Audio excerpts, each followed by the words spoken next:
ॐ सहनावतु सहनौ भुनक्तु सह वीर्यङ्करवावहै तेजस्विनावधीतमस्तु मा विद्विषावहै। ॐ शान्ति शान्ति।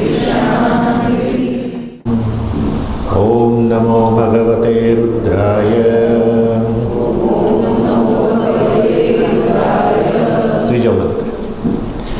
या ते रुद्र शिवा तनूरघोरा पापकाशिनी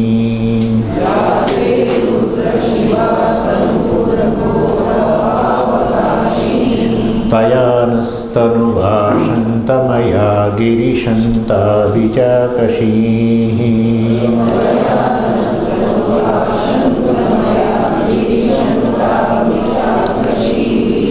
यामिषुङ्गिरिशन्तहस्ते बिभर्षस्तवे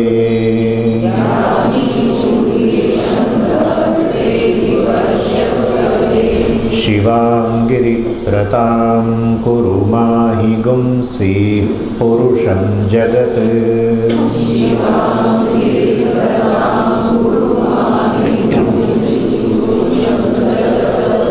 बराबर बोलिया बद्दा।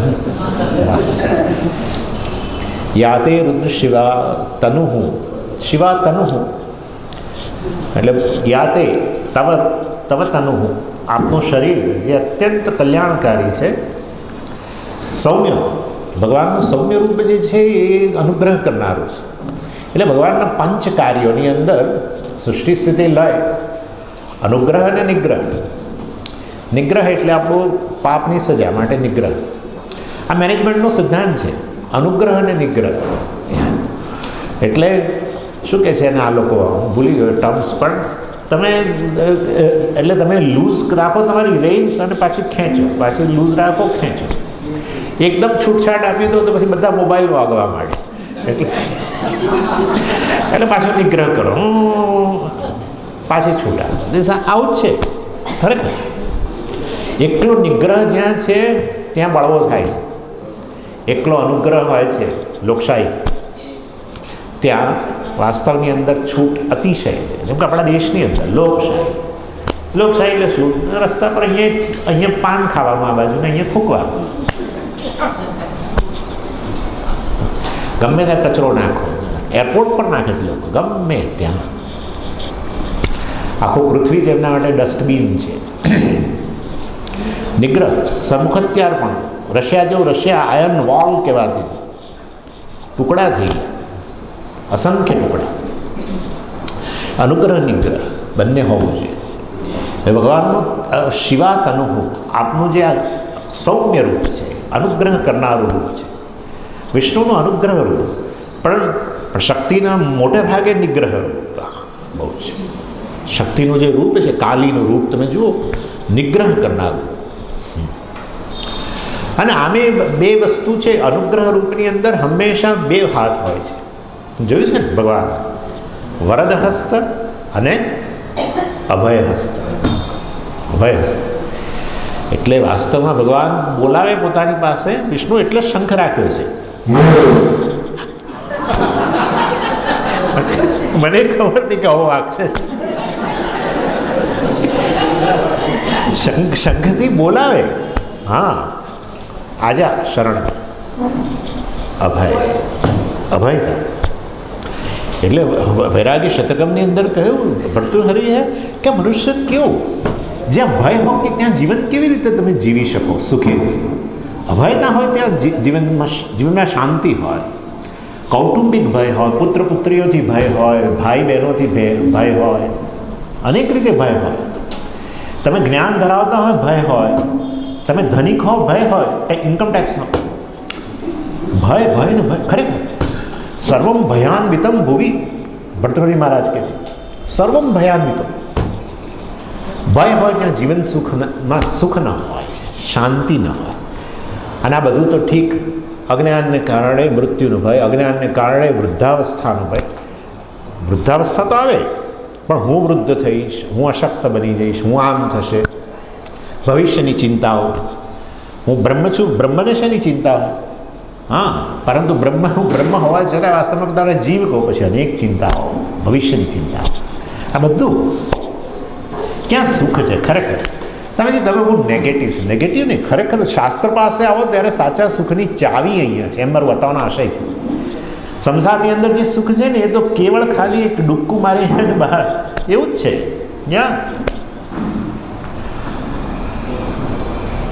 જે સુખ, જે વસ્તુથી તમને સુખ જન્મે છે એ વસ્તુ એની પાછળ એક કાળી લીટી મૂકીને જાય છે, ઇમ્પ્રેશન. એટલે પછી એમ થાય કે હા બહુ સરસ લાગે છે.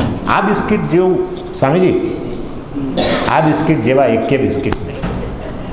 થોડા વખત ખાધા ને પડી આના કરતાં કોઈ બીજા સારી એમાં જ આગળ વધારે, એમાં આગળ વધારે. આ જ સંસાર છે, આમ સંસાર. હંમેશા વ્યક્તિ ઉણપવાળો જ રહે. જ્યાં ઉણપ હોય ત્યાં જીવનમાં સુખ ના હોય. આ બીજું ઉણપ હોય ત્યાં સુખ નથી, કારણ કે સુખની ક્ષણમાં ઉણપ નથી. માટે જો જીવન પૂરેપૂરું તમારે જીવવું હોય સુખેથી તો ઉણપ જવી જોઈએ. ઉણપ ત્યારે જ જાય જ્યારે અજ્ઞાન જાય. શરીર મન બુદ્ધિને આત્માને તમે આત્માને શરીર મન બુદ્ધિ જેટલો કહો પછી સુખ ન હોય. અને ત્યારે વચ્ચે એ તો ઈશ્વર ભગવાનને આ વ્યવસ્થા કરી છે કે તમને સુષુપ્તિ આપી એટલે તાદાત્મ્ય છૂટ્યું. માટે જગતનો કોઈ વિષય ન હોવા છતાંય સુખ, એક સરખું સુખ. આપણે બધા અત્યારે સૂઈ જઈએ, નહીં સૂઈએ પણ સૂઈ જઈએ, એક સરખું સુખ. અને એની અંદર કોઈ વિશેષતા એટલા માટે નથી કારણ કે બધા છેવટે આત્મામાં જ લય પામેલા છે. જાગો ત્યારે તમે એક બેન ને હું એક ભાઈ ને હું સંન્યાસી, તમે ગૃહસ્થ, બધું યથા અંધ અનંદ ભવતી. છાંદોગ્યમાં કહ્યું યથા અંધ અનંદ ભવતી, યથા વિદ્ધ અવિદ્ધ ભવતી. અંધ વ્યક્તિ છે અનંદ બની જાય. એક 20x20 વિઝન ધરાવનાર વ્યક્તિ અને એક અંધ વ્યક્તિ જ્યારે સૂઈ જાય બંને સરખા. જાગે ત્યારે એક કે હું અંધ છું, બીજો કે હું અનંત છું. એ બતાવે છે કે એ સુષુપ્તિની ક્ષણની અંદર વસ્તુ એક જ બની જાય છે. સતા સૌમ્ય તદા સંપન્નો ભવતી. સતા સૌમ્ય એ સત પરમાત્માની અંદર લય પામી ગયો છે, કારણ કે ત્યાંથી જેનો ઉદ્ભવ છે ત્યાં જ લય પામી જાય છે. પોતાના ઘર વાપસી કાર્યક્રમ છે અને ઘર વાપસી કહેવાય. સુંદર ઉદાહરણ આપ્યું યથા શકુની. આ શકુની જેવી રીતે એટલે પક્ષી, એને પેલા નાવની ઉપર બાંધેલું છે પેલા દોરી વગેરેથી. નાવ જઈ રહી છે સમુદ્રની અંદર, પણ એ પક્ષી આમ ઉડે છે ચારે તરફ, સતત ઉડતું રહે છે, ખુલ્લું આકાશ છે, ઉડે છે. પરંતુ વાસ્તવની અંદર છેવટે પછી થાકીને પોતાનું જે સ્થાન છે જ્યાં પોતે બંધાયેલો જ છે, જ્યાં એનું સ્થાન છે ત્યાં આવી રહે છે. જીવ ક્યાં બંધાયેલો છે? આત્મા બંધાયેલો છે. જીવ આત્માથી અભિન્ન છે. એ જીવ વાસ્તવની અંદર સુખ પ્રાપ્ત કરે છે. એનીવે યાતે રુદ્ર શિવા તનુ, જે પણ રીતે ગણો, અપાપકાશીની, વધારે આગળ આપનું સૌમ્ય રૂપ છે એ તો છે જ મારા માટે બ્લેસિંગ, અનુગ્રહનું કારણ, પણ અપાપકાશીની આ મોટી વસ્તુ છે. અર્થાત આ ખરેખર આપ જે છે કેવા છો? પુણ્ય પાપથી રહિત છો ને પુણ્યમ પાપ શુદ્ધ છો. આત્મા વાસ્તવની અંદર સર્વ પુણ્ય પાપ વગેરેથી રહિત છે, કર્મથી રહિત છે, કર્તૃત્વથી રહિત છે. શુદ્ધ ચૈતન્ય, કેવળ ચૈતન્ય. તમે અને હું બધા આ જ છીએ, પરંતુ પોતાની જાતને જીવ કહીને, કરતા ભોગતા કહીને બધા પુણ્ય પાપવાળો માનો છો. વાસ્તવમાં આપ તો અપાપકાશીની છો એવું. અને પછી આગળ કહે છે તયા નસ્તનુવા શંતમયા ગિરિશંત અભિચાકશી. હે ગિરિશંત, વાસ્તવની અંદર આપ જે વેદની અંદર આપને પ્રતિપાદન કરવામાં આવેલું છે, વેદનું સમગ્ર વેદનું તાત્પર્ય જ આપ છો. વાસ્તવમાં વેદૈ સર્વૈ અહમેવ વેદ્ય. ભગવાને કહ્યું 10મા અધ્યાયની અંદર, સર્વ વેદ દ્વારા જાણવા યોગ્ય વસ્તુ હું જ છું. વેદનો સાર જ હું છું, જીવનનો સાર હું છું. તારા જીવનનું પ્રયોજન એ છે. તારા જીવનનું પ્રયોજન ઈશ્વર પ્રાપ્તિ જ છે. નાસ્તિકો કે આસ્તિકો બધાના જીવનનું પ્રયોજન ઈશ્વર પ્રાપ્તિ જ છે.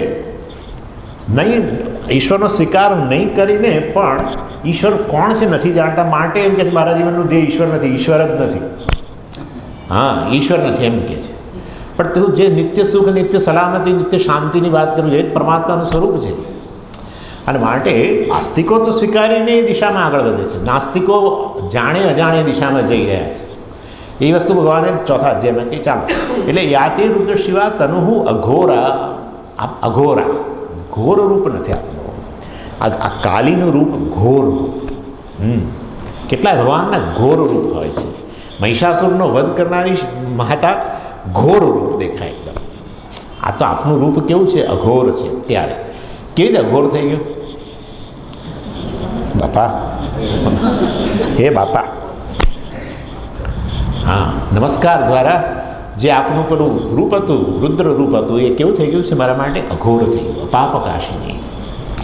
અને આપ ખરેખર સચ્ચિદાનંદ સ્વરૂપ છો. તયા ન સ્તનુવા, અને માટે એ સ્વરૂપ દ્વારા આપ મારા ઉપર કૃપા કરો. શંતમયા, અર્થાત જે આપ તયા શંતમયા, વાસ્તવમાં જે આપ નિત્ય સુખના રૂપમાં રહેલા છો, એ નિત્ય સુખરૂપ સ્વરૂપ, મોક્ષ સુખ વાસ્તવની અંદર આપનું જે પૂર્ણ રૂપ છે એને આપ છતું કરો કોઈ પણ પ્રકારના ઓબ્સ્ટિકલ વગર. અને આવું જ છે આ વસ્તુ. તમને પુરાણોમાં ઠેર ઠેર જોવા મળશે. બાણધારી, બાણને ધનુષ્ય બાણધારી આપણા રામચંદ્રજી તો ખરા જ. હમણે હાથમાં કશું ના લીધું, એ એમને મોરલી જ ખાલી. બાકી પેલા હમણે તો બાણ, કારણ કે ધર્મ છે ને, એટલે રક્ષણની જવાબદારી છે. એટલે પરિત્રાણાય સાધુનામ વિનાશાય છે દુષ્કૃતામ. બે કાર્ય સાથે કરવાના છે. ધર્મનું રક્ષણ કરવા માટે બાણ જોઈશે, અધર્મનો નાશ કરવા માટે, અને અધર્મનો નાશ માટે તો જોઈએ જ. એટલે રામચંદ્રજીએ તો વિચાર કરો, એક બાજુ વિશ્વામિત્રના યજ્ઞનું રક્ષણ કર્યું, એટલે વિશ્વામિત્રનું રક્ષણ કર્યું એ જ ધનુષ્ય બાણથી. એ જ ધનુષ્ય બાણથી શૂર્પણખાનો વધ કર્યો. બરાબર છે, બિલકુલ. એટલે અહીંયા કહે છે કે ભગવાન આપના ધનુષ્ય બાણ મેં જોઈ રહ્યો છું કે આપ મારા તરફ તકાયેલા છે, કારણ કે મારા કાર્યો જ એવા છે. હું તો બહુ ચેમ્પિયન છું, જન્મ્યો ત્યારથી જ. એકે પાપ ન કર્યું હોય એવું નથી બચ્યું, પરંતુ વાસ્તવની અંદર એ પાપ, એના દ્વારા આપ મારા પાપનો નાશ કરો. મારો નહીં, મારો નાશ ન કરશો. મને પીડા ન પહોંચાડશો. શારીરિક, માનસિક કોઈ પણ સ્તરે મને પીડા ન પહોંચાડશો. આ પ્રકારની પ્રાર્થના અહીંયા કરવામાં આવે છે. એટલે ગિરિશંદનો અર્થ છે જે આ શ્રુતિના શબ્દોના રૂપમાં રહેલા છે. કયા શબ્દો છે? તત્તમસી, બરાબર ને? એ વસ્તુ મને તમે સ્પષ્ટ કરો. આપ જ વાસ્તવમાં શ્રુતિનો સાર છે. પછી કહ્યું, યામિશુમ ગિરિશંદ હસ્તે બિભર્ષ્ય સ્તવે શિવામ ગિરિતતામ કુરુ માહિમ સિંહ પુરુષમ જગત. અહીંયા ગિરિશંદનો અર્થ બીજો કરી શકાય એમ છે, ગિરિ સ્થિત્વા શમ તનોતી ઇતિ ગિરિશંદ. જે આ રીતે વેદના શબ્દોમાં ઉપલબ્ધ છે. અથવા બીજો પણ આ અર્થ આપે છે, ગિરૌ કૈલાસે સ્થિત્વા. ગિરિ એટલે પર્વત, ગિરૌ સ્થિત્વા, ગિરિશંત એટલે ગિરૌ સ્થિત્વા એટલે કૈલાસ પર્વત પર સ્થિત્વા શમ તનોતી. ત્યાં કૈલાસ પર્વત પર બિરાજમાન થઈને આ બધા ભક્તોને શમ તનોતી. શમ એટલે કલ્યાણ પ્રદાન કરનાર, અનુગ્રહ પ્રદાન કરનાર, કૃપા કરનાર જે છે એ ગિરિશંત. આવો અર્થ પણ કરવામાં આવે છે. અને યામ ઈશુમ હસ્તે બિભર્ષી. હા, યામ ઈશુમ, જે આપણા હાથમાં આપે જે બાણ ધારણ કરેલું છે, હસ્તે આપણા હાથમાં જે આપણે ધારણ કરેલું છે, શાના માટે આપણે ધારણ કર્યું છે? બે વસ્તુ મેં કહ્યું ને હમણાં જ, આંખ રક્ષણ માટે અથવા તો નાશ માટે. એટલે મેં હમણાં જ વાત કરી, વિષ્ણુએ પણ બે ધારણ કરેલા છે, શંખ અને ચક્ર. એટલે શંખ તો જરૂર એ ભક્તોને શરણાગતિ માટે બોલાવે છે. બધાને કહે છે, ભક્તોને નહીં, બધાને કહે છે શરણે આવો. જે શરણે આવી જાય ભક્ત બની જાય. પરંતુ કેટલાક સાંભળતા જ નથી, બહેરા થઈ ગયા છે. કારણ કે બધો ઘોંઘાટ એટલો છે ને ચારે બાજુ, વિષયોનો ઘોંઘાટની વચ્ચે બહેરા થઈ ગયા, એટલે એમને શંખ સંભળાતો નથી. એટલે ભાઈ ગદા રાખે છે. હા, પછી ગદાય છે એટલે પેલો થોડો આગો પાછું થાય તો ફટકો મારે, જોરથી નહીં તો ટુકડા થઈ જાય માણસ. થોડોક ટુકડો એટલે તમને ખંજવાળ આવી, એક નાનો ફટકો, ફ્રેક્ચર થયું, સેજ મોટો, ક્યાંક કંઈક તકલીફ થઈ હાથની અંદર, હાથ ચાલતો નથી, પેટમાં દુખાવો, નાના ફટકા. સમજીએ, આ હાથ ફ્રોઝન શોલ્ડર થઈ ગયો, ચાલતો જ નથી હવે મારો હાથ. થોડો મોટો ફટકો, ફ્રોઝન શોલ્ડર થાય બાપરે. એટલે કહેવાનો આશય છે, નાના ફોટા ફટકા સતત હોય છે જ. અને વાસ્તવની અંદર ચક્ર એ તો નાશ માટે છે. હા, એટલે સર્વ પાપના નાશ માટે છે, કારણ કે આપ તો કર્મફળ દાતા છો. અને વાસ્તવની અંદર આવું એમનું રૂપ છે, એ તો આપણી તકલીફોને કારણે છે એમનું આવું રૂપ. હા, નિયમો તો છે જ, પણ નિયમો મને કદી ના લાગુ પડે જો હું સીધો ચાલતો હોઉં તો. એટલે આ તો હાથે કરીને આપણે એટલે પેલા એક જણ પેલા કહે છે, અગ્નિને કહે છે, તું કેમ મને બાળો છો? તે અગ્નિ કે હું ક્યાં બાળું છું, તમે શું કરો આંગળી અંદર નાખો છો? એના જેવી વાત છે. એટલે આપણે આંગળી નાખી અધર્મના રસ્તે ગયા તો પછી ભગવાનનું આવો દંડક રૂપ જે છે એ હંમેશા હોય છે. એટલે આપે યામ ઈશુમ હસ્તે બિભર્ષિ, આપે જે હાથમાં જે બાણ ધારણ કર્યું છે, અસ્તવે એ આ શેના માટે ધારણ કર્યું છે? એ વાસ્તવમાં નાક થ્રો કરવા માટે, એટલે એને વિંધવા માટે. કોને? જે આ પ્રકારનું અધર્મનો પાલન કરતા હોય તે.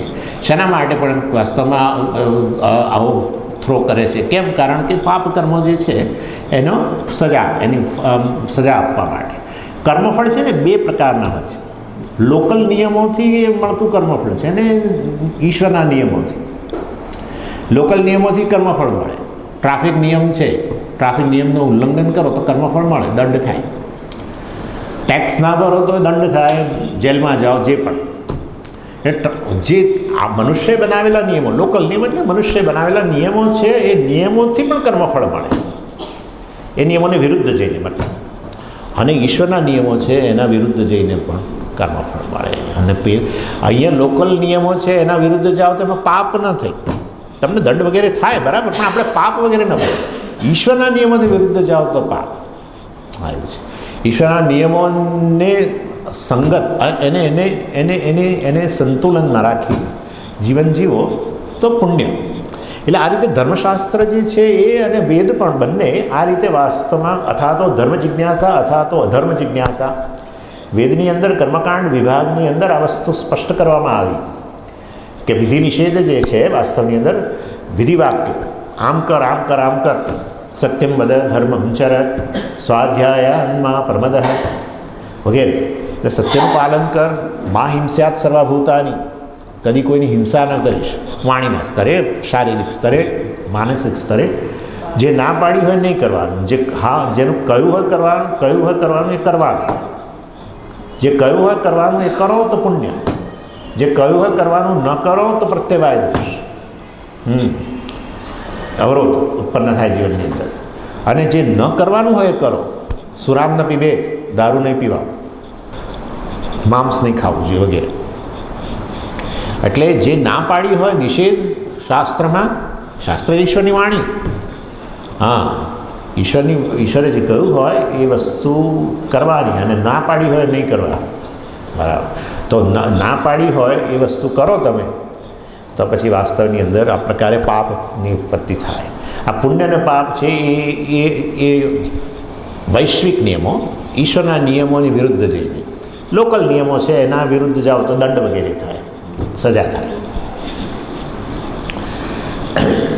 અને તામ ઈશુમ શિવમ કુરુ, જે એટલે આપે જે હાથની અંદર આ બાણ ઉઠાવ્યું છે, પણછ ચડાવીને ધનુષ્ય પર લગાવ્યું છે, અને કાન પાસે લઈ આવ્યા છે, હું જોઈ શકું છું બધું, અને આવી રહ્યું છે મારા તરફ. તામ ઈશુમ, એ ઈશુ, એ બાણ શિવમ કુરુ, શાંત કરી દો બસ. કારણ કે કેમ? તો હું તમારા શરણે આવ્યો છું. છે ને કેવી શરતો મૂકીએ છીએ આપણે, જુઓ. હું આપણે શરણે કશું, એમાં શું ઇન્વેસ્ટમેન્ટ તમે વિચારો? ભગવાનને નમસ્કાર કરવામાં ઇન્વેસ્ટમેન્ટ શું? ભલા પાપમાંથી મુક્ત કરી દે, ખાલી એકવાર જઈને નમસ્કાર કરી આવો, હે ભગવાન તું મને બચાવ, બસ. શિવમ કુરુ. મા હિંસી પુરુષમ જગત, હિંસી પુરુષમ, કોઈની હિંસા ના કરીશ. કેવી જો આ પાપ, આને વૈશ્વિક પ્રાર્થના કહેવાય. ઇવન ગાયત્રી મંત્ર જે છે એ વૈશ્વિક પ્રાર્થના છે. આપણને એમ કે ગાયત્રી મંત્ર તો હું મારી બુદ્ધિની તેજસ્વીતામાં કરું છું, ના, એવું નથી. તત્સવિતુ વરેણ્યમ ભર્ગઃ દેવસ્ય ધીમહિ ધિયો યો નઃ પ્રચોદયાત. અસ્માકમ નઃ ધિયઃ, અસ્માકમ ધિયઃ, અસ્માકમ એટલે શું? અમારી બુદ્ધિને, મારી બુદ્ધિ નથી કહેતા ત્યાં, અમારી બુદ્ધિને યોગ્ય દિશામાં પ્રેરિત કરો, તેજસ્વી બનાવો. આપણી બુદ્ધિ યોગ્ય દિશા, યોગ્ય સમયે યોગ્ય નિર્ણય કરે તો એ તેજસ્વી કહેવાય. મોટે ભાગે યોગ્ય સમયે યોગ્ય નિર્ણય નથી થતો. સ્વામી તમારું શું છે? મારી એવું જ છે. સમય નીકળી ગયા પછી નિર્ણય કરીએ, અરે પેલું કહેવાનું હતું. સ્વામી ડલ બુદ્ધિ. એટલે આવું યોગ્ય સમય જીવનમાં સફળતા જોઈતી હોય ને, કોઈ પણ પ્રકારની સફળતા, ભૌતિક સફળતા પણ યોગ્ય સમયે યોગ્ય નિર્ણય. That's it.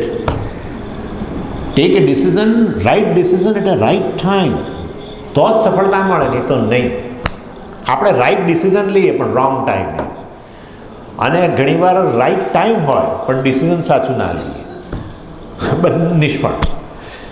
એટલે બુદ્ધિની તેજસ્વીતા. અને ઓફકોર્સ વિદ્યાર્થીઓ માટે તો જાણે વિદ્યાની પ્રાપ્તિ છે, પરંતુ અહીંયા કહે છે અસ્માકમ ધિયઃ તત્સવિતુઃ વરેણ્યમ ભર્ગઃ. વરેણ્યમ ભર્ગઃ, આ સવિતા દેવતાનું વરેણ્ય ભર્ગ જે છે, અત્યંત પૂજનીય જે આ તેજ છે પરમેશ્વરનું, સવિતા દેવતાના રૂપમાં રહેલો. કારણ કે સવિતૃમંડલ મધ્યવર્તી, ધ્યેય સદા સવિતૃમંડલ મધ્યવર્તી નારાયણ સદા સન્નિવિષ્ટ હે ને. વાસ્તવની અંદર ધ્યેય આ સવિતા દેવતાનું આ પૂજનીય તેજ છે, અમારી બુદ્ધિને માંથી અંધકારને દૂર કરે, ડલનેસને દૂર કરે, તમોગુણને દૂર કરે, અમારી બુદ્ધિને તેજસ્વી બનાવે, સાત્વિક બનાવે. એનીવે, અને એમાંથી થોડી આગળ આખું આ ગાયત્રી મંત્ર પર તો ભાષ્ય છે મોટું, મસ્ત ભાષ્ય. ગાયત્રી મંત્રની વ્યાખ્યા એટલી મોટી. અને એનો આધ્યાત્મિક અર્થ એ છે કે અમને પુરુષાર્થ વિવેક પ્રદાન કર. અમે અહીંથી અહીં ભટકીએ છીએ ને અહીંથી અહીં ભટકીએ છીએ. અહીંયા સુખ જોઈએ છે, ત્યાંથી નથી મળતું, ત્યાંથી લપડાક પડે છે એટલે આમ જઈએ છીએ, ત્યાં સુખ નથી મળતું આમ જઈએ છીએ. સલામતી માટે હવાતિયા મારીએ છીએ ચારે બાજુ. હા, સલામતી માટે હવાતિયા મારીએ બધા, તમે ને હું બધા હવાતિયા જ મારીએ છીએ. આમ બેંક બેલેન્સ વધે ને તો સલામત બની જાય. વધી ગયું તો હજુ સ્થિતિ એવી આવી નથી, એટલે પછી કંઈક બીજું શોધીએ, કોઈ વ્યક્તિનો સહારો લઈએ. આ વ્યક્તિ મને જીવનમાં સલામત બનાવશે. એ પોતે અસલામત હોય, તમને કેવી રીતે સલામત બનાવે? બે અસલામત વ્યક્તિઓ ભેગી થાય તો અસલામતી બેવડાય તો સલામતી આવે. એ મોટો નિર્ણય કરવાનો છે. સ્વામી લગ્ન કરી લો સ્વામીજી. એક જમાનામાં હતું એવું, લગ્ન કરી લો, કે નામ જુદું તો વખતે. હા, તમારું કોણ જોશે? અમે કેટલા દિવસ રહેવાના છીએ? ખરા, પણ જે આવે છે એ તમારા સહારો માટે આવે છે, અને તમે એના સહારે જાઓ છો. વિચાર કરો આ ક્યાં સ્થિતિ, આ કેવી સ્થિતિ આવે. એટલે જે કંઈ કરીએ છીએ ને એ સલામત નથી બનતા. જીવનમાં અત્યંત મૂલ્યવાન વસ્તુઓ છે ને, એ ખરેખર વાસ્તવમાં એ વસ્તુ પૈસાથી ખરીદી શકાય એવી છે જ નહીં. ગમે એટલું ધન આપો તો સલામતી ના આવે, ગમે એટલું ધન આપો તો શાંતિ ના આવે, ગમે એટલું ધન આપો તો પણ કમાઓ તો પણ સુખ ના આવે. આ ત્રણ વસ્તુઓ માટે કશું કરવાની જરૂર નથી.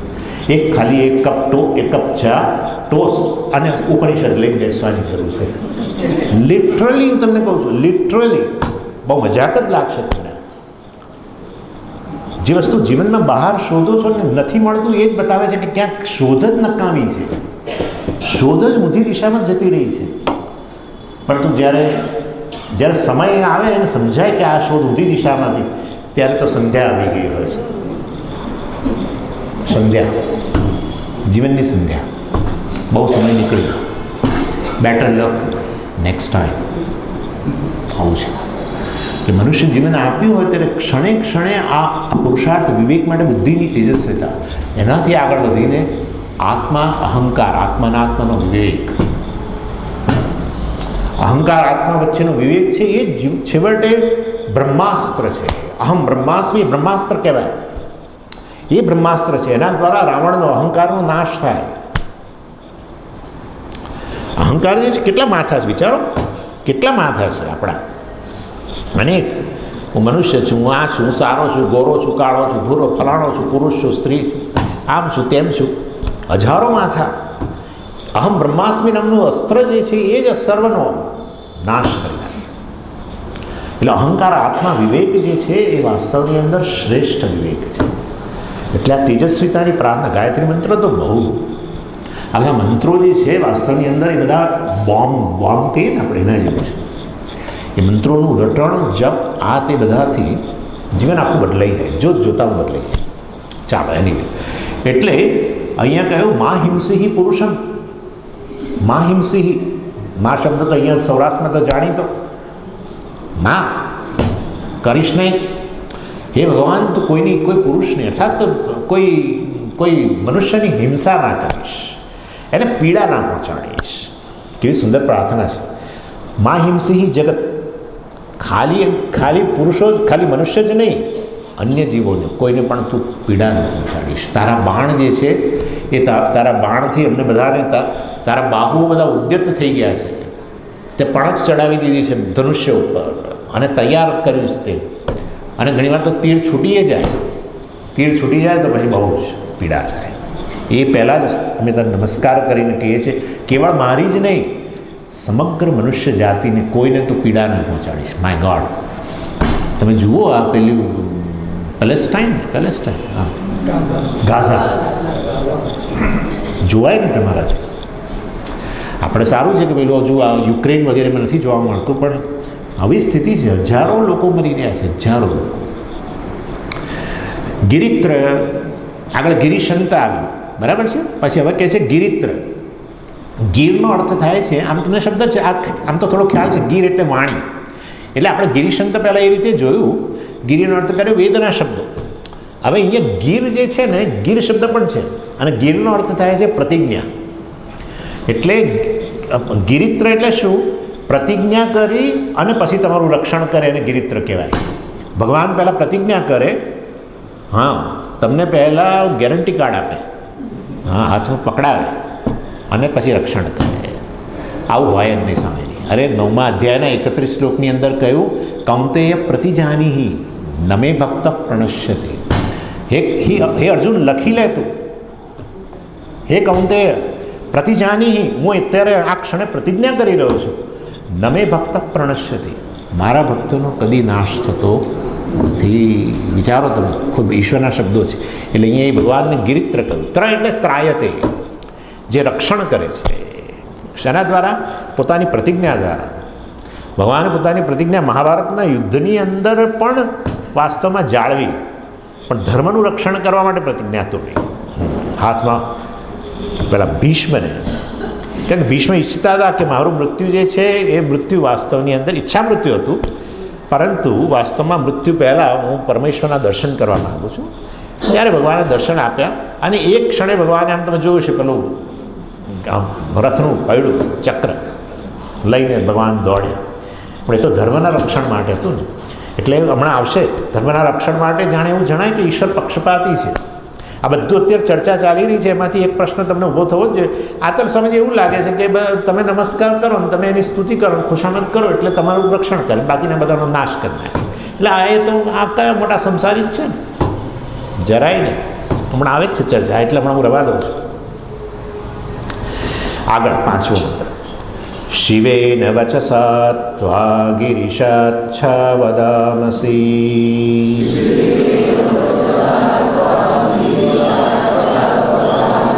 યથા ન સર્વમિજ્જગદયક્ષ્મગું સુમના અસત.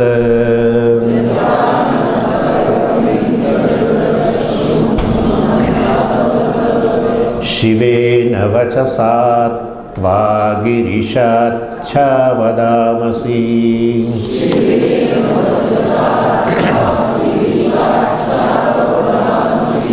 યથા ન સર્વમિજ્જગદયક્ષ્મગું સુમના અસત.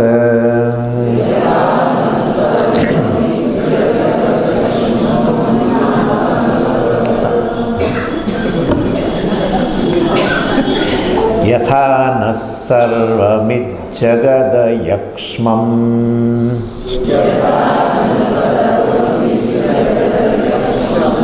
યથા ન સર્વમિજ્જગદયક્ષ્મં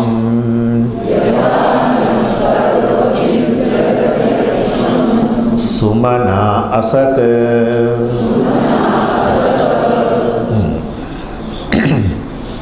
સંબોધન તો બધામાં રહેલું જ છે. હે ગિરીશ, આ નામ તો છે તમને ખબર છે. શિવ ભગવાનના જે 108 નામ છે એમાં 2 નામ છે, ગિરીશ, ગિરીશ બે નામ છે. અહીંયા ગિરીશ બંને હ્રસ્વ, એટલે આમ તો ગિરવ શેતે, જે ગિરી પર નિવાસ કરે એ વાસ્તવમાં ગિરીશ. ગિરી એટલે કૈલાસ, ગિરવ શેતે. પણ અહીંયા જે છે એ અહીંયા ગિરીશનો અર્થ કરેલો છે,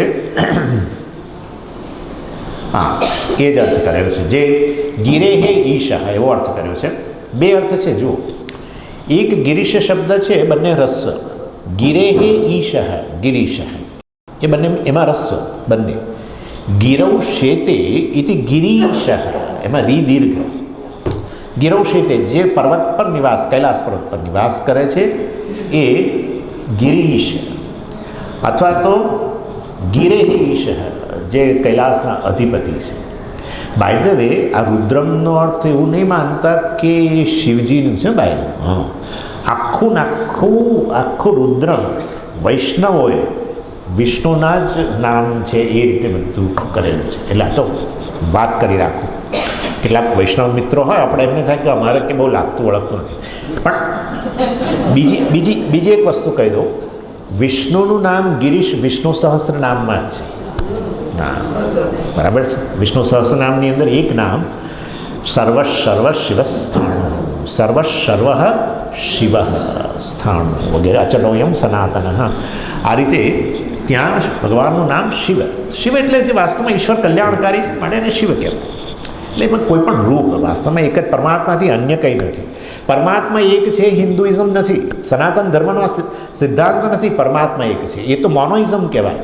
એ આ બધા ઇસ્લામને બધા લોકોનું છે, પણ આમાં અલ્લાહ એક છે, ગોડ ઇઝ વન, એ આપણો સિદ્ધાંત નથી. પરમાત્મા એક છે. આપણે હિન્દુઇઝમ વાળા ના ના ના ના ખોટી વાત. પરમાત્માથી અન્ય કાંઈ નથી આપણું છે. આ બહુ મોટો ફેર છે. પરમાત્માથી અન્ય કાંઈ નથી. ઈશાવાસ્યમ યત્કિંચિત જગત્યામ, જે કાંઈ છે હવે તો જોઈ લીધું સવારે, સારું ખરાબ હવે બોલવાનો પ્રશ્ન જ નથી રહેતો.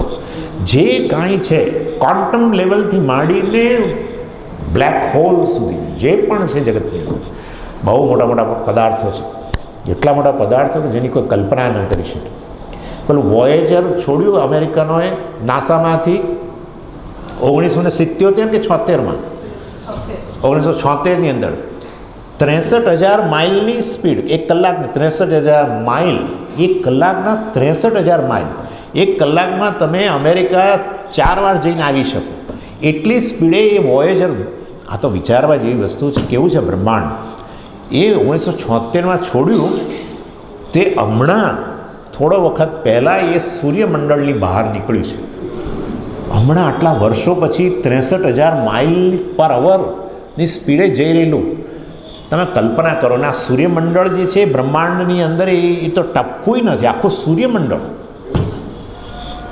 આ કયા એટલે આ સર્વ અવકાશની માંડીને અવકાશમાં રહેલા આવા બધા રાક્ષસી પદાર્થોથી માંડીને ક્વોન્ટમ સુધી બધું જ એક જ સચ્ચિદાનંદથી અસ્થિવાહથી પ્રિયથી વ્યાપ્ત છે. એનાથી અન્ય કાંઈ નથી. એટલે એનાથી અન્ય મને જણાય છે સ્વામીજી, તું જુદો ને હું જુદો, અને સ્વામીજી આ બધું જણાય છે મને, એ મિથ્યા છે. That's it. એ બધું મિથ્યા છે, દેખાવ છે, કેવળ દેખાવ. અને આવું દેખાવું એ તો ઈશ્વરનો સ્વભાવ છે. દેવસ્યેષ સ્વભાવ આત્મકામસ્ય કા સ્પૃહ, માંડુક્યમાં કહ્યું ગૌડપાદાચાર્યજી. દેવસ્યેષ સ્વભાવ, દેવનો સ્વભાવ છે, પરમાત્માનો સ્વભાવ છે, બસ આવું દેખાવું. આત્મકામસ્ય કા સ્પૃહ, એને કોઈ એવી ઈચ્છા નથી આ બધું નાટક કરવું. એકલો બોર થઈ ગયો તો પછી આવું કંઈક નાટક કર્યું. એકો હમ બહુ શ્યામ, હું એકલો પડી ગયો અને માટે હવે મારે બેકલા બનવું છે વગેરે. નથી એવું કશું એને છે નહીં. એની શિવેન વચસાત્વા ગિરિશાચ્છા વદામસી. અહીંયા ભક્ત કહી રહ્યો છે કે હું તમને આ બધી તમને પ્રેયર, આ તમારી સ્તુતિ કરી રહ્યો છું. એ છેવટે આપનો મહિમા પ્રગટ કરવા માટે જ કરી રહ્યો છું. અને કેવા પ્રકારની સ્તુતિ છે? વાસ્તવની અંદર જે આપણે ઈચ્છીએ ને એ આપણે સ્તુતિ કરીએ. હા, એટલે આપણે ભગવાનની સ્તુતિ કરીએ કે ઓહો તું તો સંકટ હરણ છું ને સંકટ હરણ છું, તો મતલબ કે આપણે ઈચ્છીએ અને એ રૂપમાં ભગવાન પ્રગટ થાય. હા, તમને એમ હોય કે મને સ્વામીજી મને છે ને ખબર નહીં મારું નસીબ જ એવું છે કે મને કોઈ પ્રેમ નથી કરતું. આ એક બહુ ફરિયાદ છે બધા. જ્યાં જવું ત્યાં સ્વામીજી મને લોકો મારો ઉપયોગ કરે છે. People use me and then throw me, use and throw. હું તો ડોરમેટ જેવી કે ડોરમેટ જેવો થઈ ગયો છું, પેલી પગલ લૂછણિયા જેવો. લોકો મારા પર પગ લૂછીને જાય અને પાછા લાભ મારતા જાય મને. તો તમે વાસ્તવની અંદર તમને પ્રેમની ભૂખ હોય ને તો તમે પરમેશ્વરની સ્તુતિ કયા રૂપમાં કરો? ઓ તું તો પ્રેમની મૂર્તિ છે. આવું છે. તમને અભયતા જોઈતી હોય તો તમે કયા રૂપમાં ભગવાનની સ્તુતિ કરો? અભયતા, અભયના રૂપ. ભગવાન અભય રૂપ છે એ રૂપમાં. અને ભગવાન કહે છે તું જે રૂપમાં તારે જે જોઈતું હોય એના આધારે તું મને ઇન્વોક કર, મારું આવાહન કર, હું એ રૂપમાં હાજર થઈ જઈશ. કે એ વસ્તુ છે. એટલે અહીંયા આમ તમને થાય કે આવું કરીને આ તો આ ખુશામત કરી રહ્યો છે, પણ ખુશામત નથી.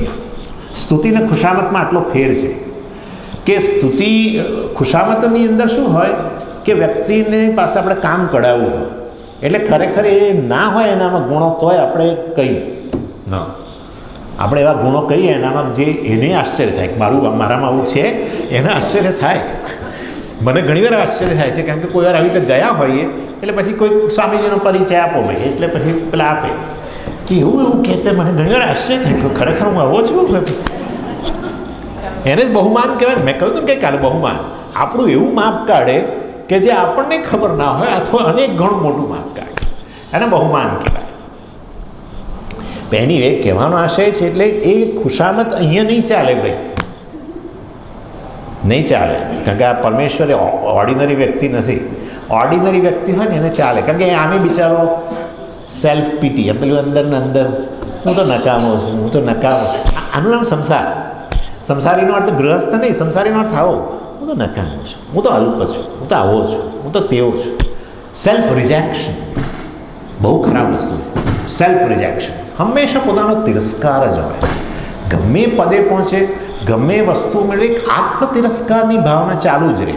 બહુ કોમન છે આ, અને કારણ બહુ સ્પષ્ટ છે. કારણ કે જેને તમે આત્મા કહો છો એ હંમેશા તિરસ્કૃત જ છે, અલ્પ છે, એમ કહેવાનો આશય છે, મર્યાદિત છે. અને એને તમે આત્મા કહેતા હો એટલે એ તમારે સતત આત્મ તિરસ્કારની ભાવના રહેવાની જ છે. પોતાની બુદ્ધિ માટે, પોતાની ઇન્દ્રિયો માટે, પોતાની સ્મૃતિ માટે, પોતાની લાગણીઓ માટે, પોતાને પ્રાણશક્તિ, ભૂખ, તરસ વગેરે માટે, કે પોતાના શરીર વગેરે માટે પણ એક તિરસ્કારની ભાવના, મર્યાદાની ભાવના સતત રહેતી હોય છે. એનીવે, એટલે કહેવાનો આશય એ છે કે એવી વ્યક્તિને તમે જ્યારે આવું કહો ને, આવું અરે તું તારા જેવો તો કોઈ નહીં, અહો રૂપમ અહો ધ્વનિ, અહો રૂપમ અહો, પેલું ગધેડું ઊંટને કે ઊંટ ગધેડાને બંને જણા એકબીજાની સ્ક્રેચ, યુ નો. હા, પેલું ઊંટ પેલો ગધેડું, આહો ક્યાં રૂપ હૈ આપકા, પણ 18 વાંકા છે, એને કહે કે ક્યાં રૂપ હૈ. એટલે પેલું કહે છે કે અહો ધ્વનિ, ઓ મારા મિત્ર ગધેડા, શું ધ્વનિ છે તારો. આવું તો પંડિત જસરાજી ના ગાઈ છે. આ બધું ત્યાં ચાલે, એ ના ચાલે. એટલે તમે જે સ્તુતિ કરો ને કે ભગવાન આપ તો સર્વશક્તિમાન છો, આપ તો સર્વજ્ઞ છો. સાચું કહું તમને, આ બે શબ્દોનો અર્થ તમને અત્યારે આપો તો સારું. સર્વજ્ઞ એટલે શું? બધું એટલે, પણ શું બધું એટલે કેટલું? બધું એટલે કેટલું? કેટલા જ્ઞાન છે, કેટલો વિસ્તાર છે એનો કહો. શું ખબર જ નથી.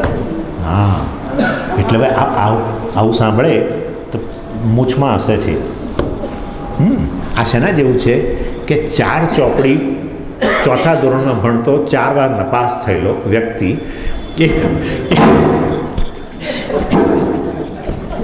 એક મોટો ગણિત શાસ્ત્રી હોય, એની સ્તુતિ કરતો હોય ત્યારે પેલા ગણિત શાસ્ત્રીને શું થાય તમે કલ્પના કરો. જે ગણિત શાસ્ત્રી હોય એ બીજા ગણિત શાસ્ત્રીની કરતો હોય ને તો એને સ્તુતિ કહેવાય. બાકી આ તો એક ખુશામત. એટલે ભગવાનની તમે ને હું જે સ્તુતિ કરતા હોઈએ છીએ એટલે એનાથી ભગવાન આમ ખુશ થઈને ખરેખર ભોળવાઈ જઈને, મતલબ ઇન શોર્ટ ખુશામત એટલે ભોળવાઈ જઈને તમને કશું આપી દે એવી શક્યતા જરાય રહેલી નથી, એ ખાતરી રાખજો. હા, પરંતુ એને એટલું જ જોઈએ છે કે તમે એ સ્તુતિ કરીને તમારા જીવનમાં તમારું સ્થાન ઓછું અને મારું સ્થાન વધારો. બસ આ એનું પ્રયોજન છે. આટલું જ પ્રયોજન છે કે તમે એમ કહેતા જાઓ કે હા શરીર ભગવાન એ તો વાસ્તવમાં તે આપેલું આ મંદિર છે. તું જ આ શરીરના રૂપમાં પંચમહાભૂતોનો અભિવ્યક્ત થયેલો છું. તું જ આ પ્રત્યેક વાણી વિચાર બધાની અંદર વ્યાપ્ત છું. આવું તમે કહો તો તું વ્યાપ્ત છું કહો ત્યારે હું પછી બાજુએ લઈ જવું પડે, હું લઈ લેવો પડે મારે અહંકાર બાજુએ. અને અહંકારને લઈ લો ને ઈશ્વરને સ્થાન આપતા જાઓ તો વ્યાપક બનતા જાઓ. ઈશ્વરને વધારે સ્થાન આપો અહંકારની જગ્યાએ તો વ્યાપક બનો કે અલ્પ બનો? વ્યાપક બનો. એટલે મેં કાલે કહ્યું હતું તમને કે તમારે વ્યાપક થવું છે, બધાને વ્યાપક થવું છે. ધનની દ્રષ્ટિએ વ્યાપક થઈ જવું છે, જ્ઞાનમાં વ્યાપક થઈ જવું છે. ક્યાંય આટલું ઓછું ના થવું જોઈએ. 10 જણા વચ્ચે આપણે ચર્ચા કરતા હોઈએ તો આપણે ઉપર રહેવા જોઈએ, બસ બધાની ઉપર. એટલે પહેલાં બધા કંઈક ચર્ચા કરતા હોય એક વિષયની, એની અંદર છેલ્લે પછી ઉમેરે તમને લોકોને આ નથી ખબર, ચાલો એમ કરીને પછી કહે વ્યાપક. જે પણ સ્તરે જે પણ વ્યક્તિ જે સ્તરે રહેલી છે ત્યાંથી વાસ્તવની અંદર આગળ વધવા માંગે છે. લાઈફ ઓફ બિકમિંગ કે છે. જ્યાં છું ત્યાં મને સંતોષ નથી, આગળ વધવું છે. ધન હોય, સ્મૃતિ હોય, જ્ઞાન હોય, બધાની અંદર શારીરિક શક્તિ હોય, ઇન્દ્રિયોની શક્તિ હોય, આગળ ને આગળ હજુ વધવું છે, હજુ વધવું છે. છેવટે બ્રહ્મ બનવું છે બધાને. પણ બ્રહ્મ બની ના શકાય. બ્રહ્મ વાસ્તવમાં તમે છો. પણ એમ કહેવાનો આશય એ છે વાસ્તવ કે અહીંયા આમ ઈશ્વરની આ પ્રકારે ખુશામત આપણે ન કરી શકીએ, પરંતુ આવી સ્તુતિ કરીને તું આ છું, તું આ છું, તું આ છું એમ કરીને વાસ્તવમાં આપણે આપણા અહંકારને ક્ષીણ બનાવીએ છીએ અને એને અહંકારને વધુ ને વધુ મૃદુ બનાવીએ છીએ. એટલે ઈશ્વર આ વસ્તુને જાણે છે. એટલે ખુશામતથી એ રીતે ખુશ નથી થતો, પરંતુ એમની સ્તુતિથી વાસ્તવની અંદર એ આ પ્રકારે આપણા પાપનો નાશ કરે છે. કારણ કે એ કર્મ જે છે એ કર્મ કેવું છે? એ પુણ્ય કર્મ છે અને એ દ્વારા એનો નાશ થાય છે. એટલે આ પ્રકારે જ હોય છે બધું. બધી વસ્તુમાં મેચ રહેલું છે. એટલે પાપ જે આપણા થયેલા છે એની સામે આ મેચ છે પુણ્યકર્મ. જેમ કે આ લોકો કે વરુણાસ્ત્ર જે છે એ પેલા આગ્નેય અસ્ત્રનો મેચ છે. એટલે વરુણાસ્ત્ર છોડીને આગ્નેયાસ્ત્રનો નાશ કરો. એવી રીતે ગરુડાસ્ત્ર દ્વારા નાગાસ્ત્રનો નાશ થતો હોય છે. એટલે એવી ને એવી રીતે આ પુણ્યકર્મ જે છે આપણે સ્તુતિ વગેરે દ્વારા આપણા જૂના પાપ કર્મો જે છે એનો નાશ થતો છે. નહીં કે ભગવાન ખુશ થઈ જાય છે અને એને કારણે એકદમ ભોળવાઈ જઈને કંઈક તમને આપી દે છે કે તમારા પાપનો નાશ કરે છે, એવું નથી. એનીવે સો અહીંયા ગિરીશ અને ગિરિત્ર બંને વસ્તુઓ વાસ્તવની અંદર એ આપણા પાપના નાશ માટે, પાપને ન્યુટ્રલાઇઝ કરવા માટે પુણ્યની ઉત્પત્તિ કરીને એના માટે છે. એટલે ઇન શોર્ટ ગઈકાલે કોઈકે પ્રશ્ન કરેલો કે સ્વામીજી આપણા પાપનો નાશ એટલે પાપનું ફળ ભોગવીએ ને પછી પુણ્ય ના. પાપ આપણા જે છે એ પુણ્યમાં પરિવર્તિત થઈ જાય આ પ્રકારની સ્તુતિ વગેરેથી, આ પ્રકારના નમસ્કારથી, આપણી પ્રેયરથી આપણા પાપ કર્મો જ પુણ્યમાં પરિવર્તિત થઈ જાય. પાપ પુણ્યને ચાલો એક ઉદાહરણ આપું તમને. એક બકેટની અંદર સાદું પાણી છે અને બીજા બકેટની અંદર ગંગાજળ છે. તમે શું માનો છો કે આ ઓર્ડિનરી બકેટનું પાણી ગંગાજળમાં ઉમેરીએ તો ગંગાજળ પ્રદૂષિત થઈ ગયું કહેવાય કે ગંગાજળનું એક ટીપું પણ આની અંદર ઉમેરીએ તો આ જળ પવિત્ર થયું કહેવાય? તમને શું લાગે છે? જોયું તમે? આવી વસ્તુ છે. એટલે તમે આ જે સ્તુતિ વગેરે કરો છો એનાથી જે પુણ્ય ઉત્પન્ન થાય છે એ પુણ્ય પેલા પાપનો નાશ કરે છે. એનાથી આગળ વધીને તો બીજા ચેમ્પિયનો તો શું કરે, આ તો ગંગાજળ ઉમેર્યું, બીજા તો એટલું નહીં, બકેટને હાથ અડાડે ખાલી. ગંગે છે હા, એની શ્રદ્ધા તો એનાથી મહાન છે ખરેખર. પેલી વ્યક્તિએ તો ઉમેર્યું માટે હવે કહે છે કે આ હું ગંગાજળથી સ્નાન કરું છું, પરંતુ આ વ્યક્તિ તો ખાલી હાથ જ અડા છે. એ તો અમદાવાદના એક બંગલા એક 13મા માળે સવારના પોરમાં સ્નાન કરી રહ્યો છે. એ વળી ક્યાં ગંગાજળ લેવા જાય? હાથ અડાડે, ગંગે જે યમુને છે એવા ગોદાવરી સરસ્વતી. અને એ પાછું ખાલી ગંગાજી નહીં, બધી જ નદીઓ, અને શ્રદ્ધાથી પછી સ્નાન કરે, આ વ્યક્તિ પહેલાં કરતાં મહાન છે. સમજી ગયા તમે? એટલે કહેવાનો આશય એ છે, આપણા પાપ કર્મો રૂપી સાદું પાણી મારા પુણ્યને પ્રભાવિત કરે સ્વામી, કે આ પુણ્ય જે ઉત્પન્ન થયું એનાથી પેલા પાપ દૂષિત જે થયેલા છે બધા નાશ પામે, પુણ્યથી પાપનો નાશ થાય. આ રીતે એટલે એવો ચાન્સ જ નથી કે વાસ્તવની અંદર આપણે પવિત્ર ન બનીએ, ઈશ્વરની આ સ્તુતિ વગેરેથી પવિત્ર ન બનીએ એવો કોઈ ચાન્સ જ નથી. પાપનો નાશ આપોઆપ થઈ જતો છે. અને મેં તમને કહ્યું, આ સ્તુતિ જે છે હંમેશા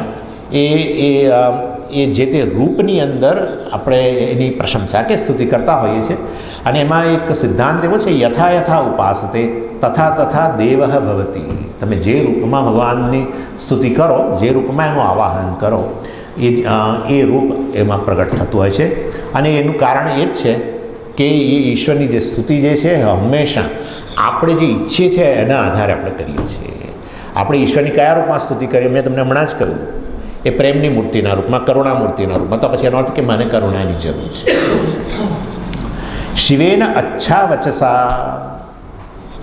એટલે શિવેન અચ્છા વચસા એટલે આ બધા મારા આ સ્તુતિના જે શબ્દો જે છે જે અત્યંત અચ્છા શબ્દ છે સંસ્કૃતમાં. અચ્છાનો અર્થ થાય ગુડ. આમે આપણે શબ્દ વાપરીએ છીએ અચ્છા શબ્દ. શિવેન અચ્છા વચસા, વચસા એટલે શબ્દો, અચ્છા વચસા. આ બધા સ્તુતિના જે સુંદર શબ્દો જે છે એના દ્વારા અમે આપની સ્તુતિ કરીએ છીએ. અચ્છાનો અર્થ થાય નિર્મળપણ, નિર્મળ શબ્દો દ્વારા. મારા મનની અંદર કોઈ કપટ નથી. આર્જવમ જે વસ્તુ એવી છે, આ બહુ મહાન વસ્તુ છે. જો આપણે આ માર્ગે નીકળેલા છીએ, આ શિબિરમાં આ બધા આવેલા છે, એમને જો ખાસ કહી શકો આ વસ્તુ, કે આપણે આ માર્ગે નીકળ્યા હોય ને તો બીજું કશું આવે કે ના આવે, આર્જવમ હોવું જોઈએ. આર્જવમ એટલે કપટનો ત્યાગ. આ એક વેલ્યુ એવી છે આર્જવમ, જેની ભગવાને ભગવદ્ ગીતાની અંદર 3 વાર ઉલ્લેખ કર્યો છે. બીજી કોઈ વેલ્યુનો આટલો ઉલ્લેખ નથી કર્યો. આર્જવમનો ઉલ્લેખ ભગવાને 13મા અધ્યાયમાં કર્યો, 16મા અધ્યાયમાં કર્યો, 17મા અધ્યાયમાં પણ કર્યો. આર્જવાદ અર્જુન, અર્જુનને જ્ઞાન આપ્યું કારણ કે આર્જવ એટલે સીધી લીટી, જે મનમાં છે એ જ વાણીમાં છે, એ જ શારીરિક સ્તરે અભિવ્યક્ત થાય છે. મનસા વચસા કર્મણા, કપટ નહીં, કોઈ પ્રકારનું કપટ. જેણે બ્રહ્મવિદ્યા પ્રાપ્ત કરવી છે એણે કપટ ન હોવું છે. કપટનું એકમાત્ર કારણ રાગદ્વેષ છે. રાગદ્વેષની પૂર્તિ માટે જ કપટ કરવું પડે, બાકી ના કરવું પડે. અને માટે જો બહુ કપટ કરતા હોઈએ તો એ બતાવે છે અધિકારીત્વનો ભાવ છે, મન અત્યંત મલિન થઈ ગયેલું છે.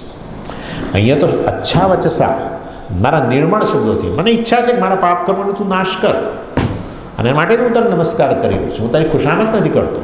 હું ઈચ્છું છું, હું તારા એ જ રૂપનું આવાહન કરી રહ્યો છું જે મારા માટે સૌમ્ય હોય પણ મારા પાપ કર્મો માટે ઘોર હોય, એવા રૂપનું આવાહન કરું છું. અને એના માટે આ નિર્મળ શબ્દોથી, કપટ રહિત શબ્દોથી હું તારી સ્તુતિ કરી રહ્યો છું. હે ગિરીશ, મેં તમને કહ્યું ઘણી રીતે અમે એની વ્યુત્પત્તિ અપાય છે. અર્થાત જે કૈલાસનો અધિપતિ છે, જે કૈલાસ પર નિવાસ કરનાર છે, એવા એ ગિરીશ. અથવા ગિરીશનો એક બીજો અર્થ પણ કરેલો છે અહીંયા, અને એ છે કે જે શ્રુતિના જે આ અત્યંત પવિત્ર શબ્દો છે એના દ્વારા જે પ્રગટ થાય છે, પવિત્ર શબ્દોના રૂપમાં જે રહેલો છે, તત્વમસી અહમ બ્રહ્માસ્મિ, આ તે બધું એ વેદોના મંત્રોના રૂપમાં જે રહેલું છે એ પણ ગિરીશ કહે. કારણ કે ગીરા શબ્દ જે છે ને, ગીર કે ગીરા શબ્દનો અર્થ વાસ્તવમાં વાણી થાય છે, અથવા શબ્દો. એટલે શ્રુતિના શબ્દો જે છે, પવિત્ર શબ્દો જે છે એના રૂપમાં જે રહેલો છે, એ શબ્દો દ્વારા હું તારી સ્તુતિ કરું છું. હે ગિરીશ, એવું પણ કહી શકાય. યથા અસત તથા સ્તુમઃ. અસત એટલે અહીંયા સ્યાત, આવું થાવ એમ.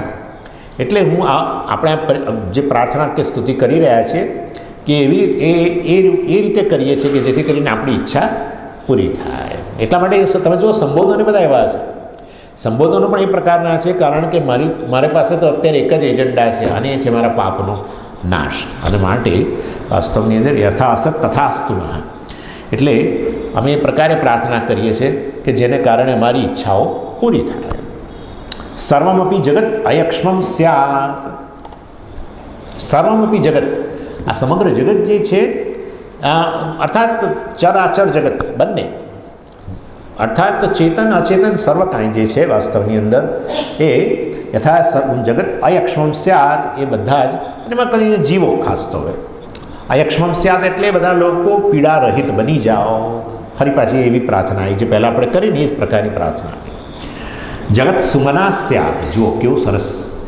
અને આ બધા જીવો જે છે એમના અંતઃકરણ પ્રસન્ન બની જાઓ. હા, પ્રસન્નતા બહુ મોટી વસ્તુ છે. સ્વામીજી અમે અધિકારી છીએ કે નહીં, કેવી રીતે ખબર પડે? તમારું ચિત્ત પ્રસન્ન રહેશે કે નહીં, બસ. કારણ કે ચિત્ત પ્રસન્ન ના રહે ને તો માનવું કે પહેલી આપણું જે આ જ્ઞાત મન કહેવાય ને, કોન્શિયસ માઇન્ડને જ્ઞાત મન કહેવાય, એની પાછળ પેલું અજ્ઞાત મન રહેલું છે, અનકોન્શિયસ. એમાંથી પેલો કાદવ બહાર આવતો હોય છે. નાનપણથી અત્યાર સુધીની કેટલી બધી ઈચ્છાઓ પૂરી થયેલી નથી. એકે એક તબક્કે આપણી ભૂલ છે. બાળક હોય એની બધી ઈચ્છાઓ પૂરી નથી થતી. સ્કૂલમાં જાય પછી ઈચ્છા પૂરી નહીં થાય. સ્કૂલમાં એને બધામાં પહેલાં આવવું હોય, ફર્સ્ટ, અને બધી સ્પોર્ટ્સમાં પહેલાં આવવું હોય. હવે એવું તો કંઈ દર વખતે પૂરું ના થાય તમારી ઈચ્છા. એટલે પછી પેલો યુવાન થાય એની તો કેટલા રાગદ્વેષ ઈચ્છાઓ હોય. રાગદ્વેષ એટલે ઈચ્છા, હજારો ઈચ્છા હોય. એને તો એમ છે કે દુનિયા બદલ ડાલું. હા, એ દુનિયા કો મેં બદલ ડાલું. એની દ્રષ્ટિએ ધાર્મિક નેતાઓ બધા હોપલેસ છે. એની દ્રષ્ટિએ પોલિટિકલ બધા માણસો પણ હોપલેસ. ઇકોનોમી પણ એ ઇકોનોમિક એડવાઇઝર બનવા તૈયાર થયો છે. એ ઈચ્છી રહ્યો છે કે નરેન્દ્ર મોદીનો કોલ આવે અને મને બોલાવે. પેલા શું નિર્મલા સીતારામન મને બોલાવે. તમે પૂછો કેટલે બધા આપણને એમ કે સમજી રાગદ્વેષ એટલે આપણે આ બધી ભૌતિક વિશે. ના ના ના ના ના, આપણા પોલિટિકલ એમ્બિશન્સ છે, પોલિટિકલ ડિઝાયર છે આપણી. ધાર્મિક ધર્મની વાત કરતાની સાથે જ કે છે એ આ બધા ધાર્મિક નેતાઓ બધા પહેરીને બેઠા છે ને, મારું ચાલે તો પહેલાં એમને જ.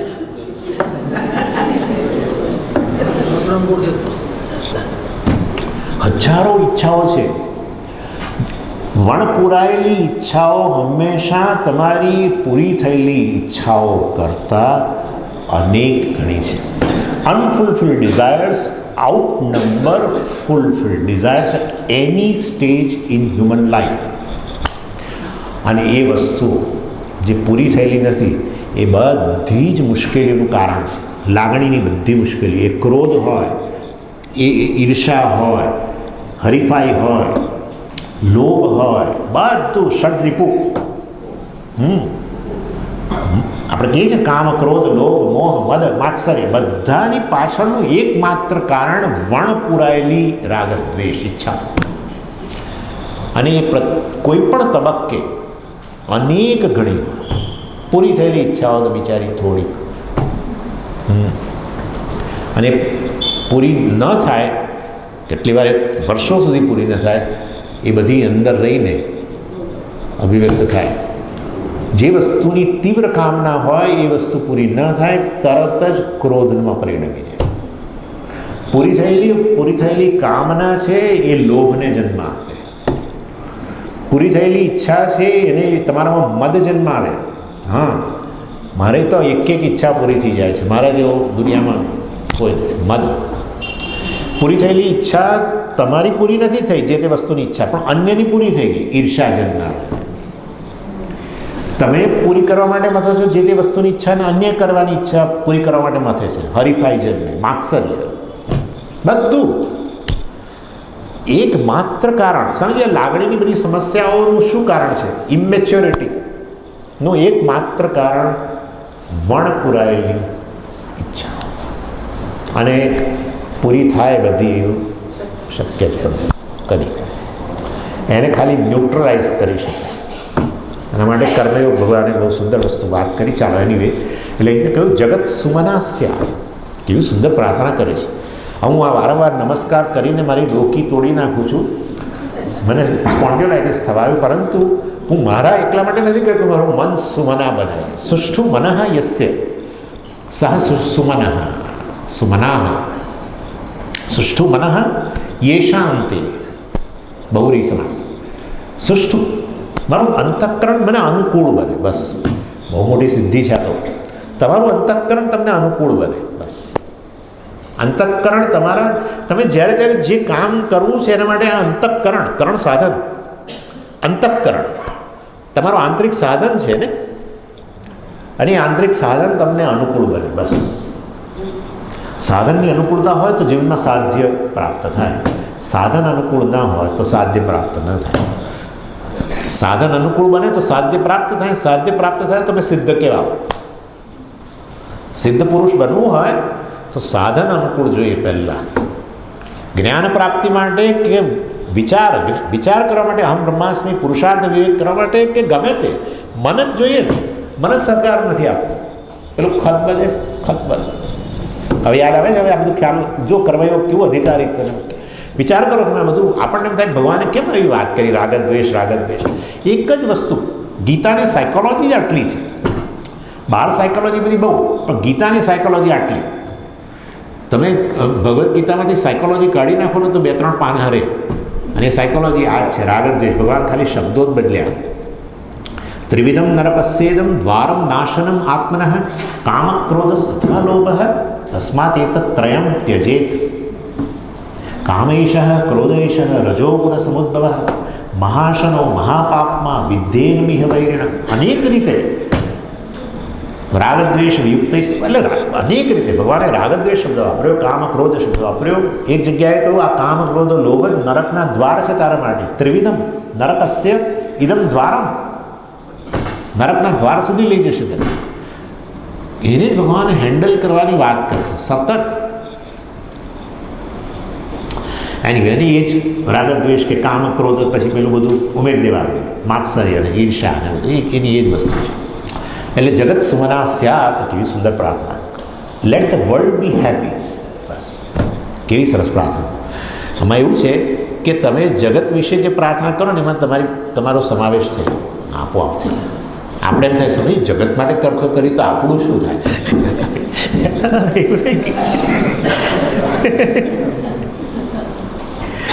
આપણે જગત માટે પ્રાર્થના કરીએ ને એમાં આપણો સમાવેશ થઈ જ જાય. જગતને કમ્ફર્ટેબલ બનાવવા માટે પ્રાર્થના કરીએ ને હું ડિસ્કમ્ફર્ટ મારામાં કેવી રીતે આવે. ઇનફેક્ટ એ પ્રાર્થના ત્યારે આવે જ્યારે ઇનર કમ્ફર્ટ હોય. સમજ્યા તમે? હા. ગાંધીજી છે ને તમે વિચાર કરો એ પેલી ટ્રેનોમાં ફરતા તો એ તો અતિ વ્યસ્ત માણસ. એ વચ્ચે જે એક સ્ટેશનથી બીજે સ્ટેશન જવાનું વચ્ચે કદાચ અડધો કલાકનો સમય હોય તે અડધો કલાકમાં એ ઊંઘી શકતા. જેવા પડે ઊંઘી જાય. સ્વામી એવું તો અમને થાય છે. તો ભાઈ તમે સુખી માણસ છો. ઊંઘ નથી. પડીએ છે ને એટલે પછી આપણે આપણી જાતનો સામનો કરવાનો હોય ને પેલા સંઘર્ષ રાગદ્વેષ સાથેનો સંઘર્ષ સતત ચાલતો હોય અંદર. મહાભારતનું યુદ્ધ સતત ચાલુ હોય છે. સતત રાગદ્વેષ વર્સસ ધર્મ. ધર્મનું જ્ઞાન છે, બીજી બાજુ અનેક જન્મોના રાગદ્વેષ છે, સતત ચાલે છે. મોટું બેટલ ગ્રાઉન્ડ છે અંદર. એ તમને ઊંઘવાના દે. એ કશું કામ જ ન કરવા દે. જગત સુમનાહ સ્યાત. જગત જે છે એ અત્યંત પ્રસન્ન રહો. સર્વ લોકો પ્રસન્ન રહો. સર્વે ભવંતુ સુખિનઃ સર્વે સંતુ નિરામયા. ચાલો આટલે સુધી જેટલું થાય એટલું આપણા ફાયદામાં જ છે. ઓમ પૂર્ણમદ પૂર્ણમિદમ પૂર્ણાત પૂર્ણમુદચ્યતે પૂર્ણસ્ય પૂર્ણમાદાય પૂર્ણમેવાવશિષ્યતે. ઓમ શાંતિ શાંતિ શાંતિ. હરિ ઓમ શ્રી ગુરુભ્યો નમઃ. હરિ ઓમ.